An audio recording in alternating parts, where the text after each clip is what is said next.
Hi, this is Glenda from Beautiful Soaps by Glenda, and today's soap is going to be a collaboration with Renee from Soaps for Love.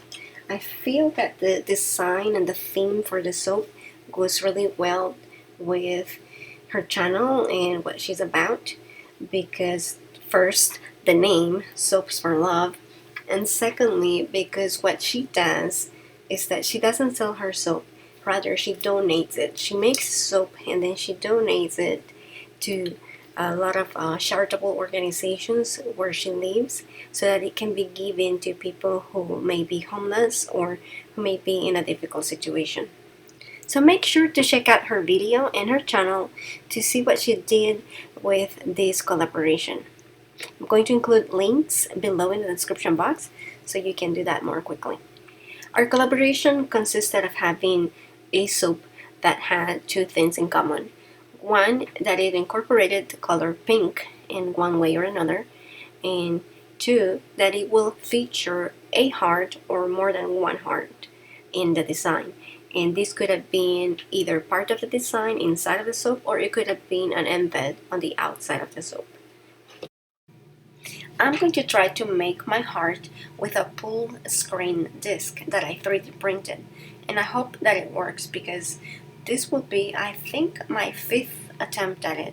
I'm going to give you a quick rundown of what I've tried so far that has not worked. One of my first attempts was with this heart that you see on screen, and it got me this, which is not a heart, but it was a very colorful and good smelling soap scented with bergamot and mandarin. My second attempt got me this, or as I like to call them, alien eyes. And this is what the disc looked like. Another attempt was done with the disc on the left, which is like multiple hearts, and it gave me this. Not really what I was after. And then I also made a meat soap with this disc. I decided to revisit the disc that was similar to the alien eyes, and I got this, but I felt I was getting close. So today I'm gonna be using a modified version of this. Now let's go back to our soap. So I had measured and mixed the colorants with oil, and now I'm going to measure the fragrance oil. I will be using Empress from Nurture Soap, which is one of my favorite fragrances. It has a little bit of like a baby powder or talc note to it, but also some soft, sweet, but not overly sweet notes. I just really like it. It's one of my favorites. I am doing a small batch, 16 ounces of oils. They are at 40 degrees Celsius or 105 Fahrenheit. And the recipe to this, you can find it in the blog post, which will be linked below, as well as the measurements of the colorants and links as to where you can get them. This is the lye water solution.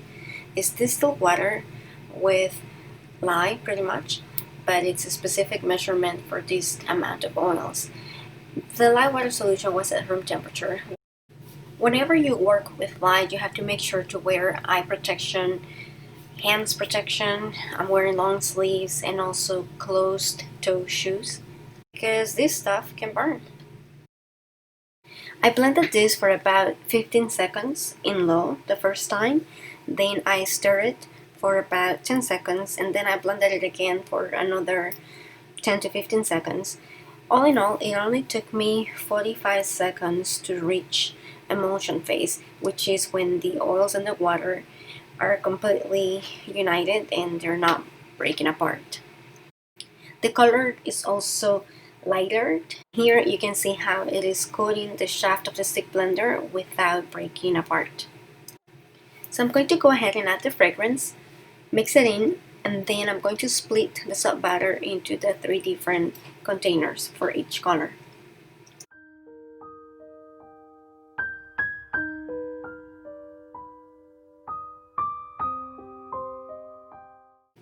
When I start mixing the really red mica, I'm getting a little worried because it is looking red. I know it's called really red, but I was using a tiny amount, like 1/8 of a teaspoon, to get just pink. because this fragrance, if you use it as a red, it tends to bleed if you use it, in the amounts suggested to get a strong red.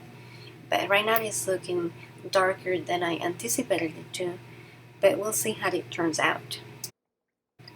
I'm using the winter white mica instead of titanium dioxide because titanium dioxide tends to thicken up my batter, and for this particular port I want to keep it somewhat fluid, so I preferred using mica when I need the soap batter to remain fluid. And what I'm gonna get my main pink from is the fuchsia Enviro glitter. Okay, now I'm ready to start pouring. And initially I had the mold, which is a PVC pipe, close to me, but then I moved it closer to the light so that I could zoom in and I could have in video what I was doing. The problem with this was that I could not see exactly what I was doing, and I think that led to problems later on in the batch, but we'll find out later. I have made a mark on the PVC pipe on a spot where I want to pour all the soap from, so that hopefully it will be even. The first layer, actually, you don't have to do that because you're just trying to cover the bottom of the mold. And then with the subsequent layers is where I want to be careful and just pour it from the same spot, which should be in the same spot where the base of the heart is. Now, if I had been right on top of this, like looking down on it, I would have noticed that my pour was not coming out straight. What I will do different if I did this again is that I will pour thinner layers than what I did right now, and also I probably would have positioned the disc in the right spot to begin with, because right now it's a little bit lopsided. This is the first time that I'm editing the video that I can see what's going on with the soap. I was taking quick glances every now and again, but I didn't want my head to be obstructing the camera view the whole time. So every so often I had to stop to stir quickly because I noticed that the soap was becoming a little bit grainy, which was a sign of a mild rising. But as soon as I stir it in, it will become smooth again. Once it was full, it was time to pull up the disc screen.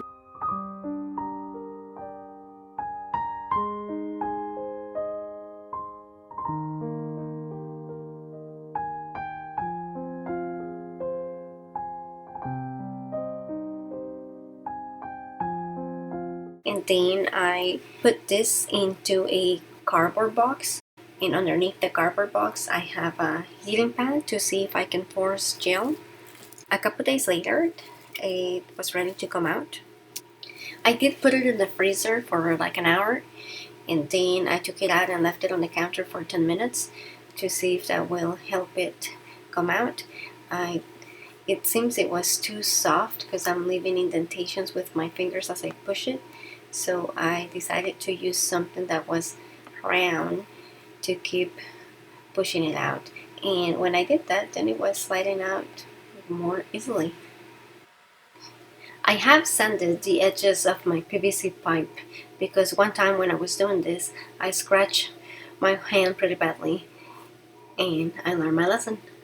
Now here comes the moment of truth.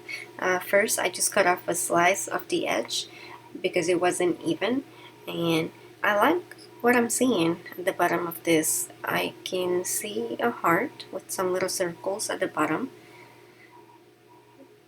but oh, what happened? It looks like it's lopsided, just like the disc was at the beginning, even though I twisted it around. But overall, I can still see a heart shape, and clearly it's the unevenness of my layer pouring that's what is not straight. So I think if I'm more careful in another effort, the pull disc will work at making hearts. So I'm happy about this. Thank you for joining me, and make sure to go and check out Renee's channel to see what her soap looks like. Thank you for joining me, and I'll see you next time. Bye.